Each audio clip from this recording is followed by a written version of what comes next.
রমাদান যদি পেয়ে যান তাহলে প্রথম রমাদানে সিজদায় পড়ে আল্লাহর কাছে লম্বা সময় ধরে একটা শুকরিয়ার সিজদা দিবেন। আধা ঘন্টা, 1 ঘন্টা, 2 ঘন্টা পর্যন্ত একটা সিজদায় পড়ে আল্লাহকে বলবেন, আল্লাহ কত মানুষকে তুমি মাটির তলে দিয়েছো, আমাকে আল্লাহ রমাদান পাওয়ার তৌফিক দিয়েছো, এর শুকরিয়া আদায় করে শেষ করা যাবে না, ঠিক কিনা?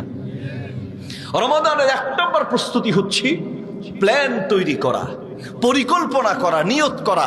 বুখারী শরীফে হাদিসটি আছে, মিশকাতে আছে, মুসনাদ আহমদে আছে।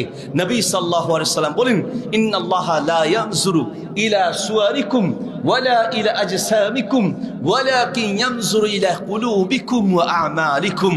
আল্লাহ তোমার চেহারা সৌন্দর্যের দিকে তাকায় না, আল্লাহ শরীরের গঠনের দিকে তাকায় না, আল্লাহ তাকায় তোমার কলিজার দিকে, কলিজার দিকে।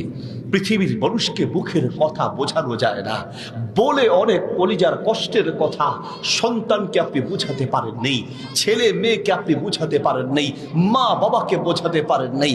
দয়ালু আল্লাহ বলেন, বান্দা আমাকে মুখ দিয়ে বলতে হবে না, আমি তোমার মুখের প্রত্যেকটা ভাষার শব্দ যেমন বুঝি, আমি তোমার কলিজার প্রত্যেকটা হৃদয়ের প্রত্যেকটা শব্দ আর অক্ষর বুঝতে পারি। আল্লাহু আকবার।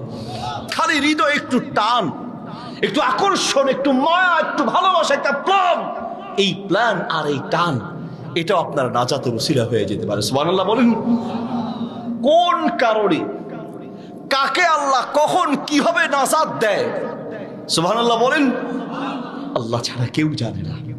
হৃদয়টাকে ফ্রেশ রাখার চেষ্টা করবেন। একটু রমাদান আসার আগে রমাদানের আমলগুলোর জন্য একটু প্ল্যান করেন, প্রস্তুতি গ্রহণ করেন। আল্লাহ আমাদেরকে তৌফিক দান করুন। শেখ আহমদুল্লাহ হাফিজাহুল্লাহ রমাদান প্ল্যানার আছে, পারলে ওটা ক্রয় করেন, নেন।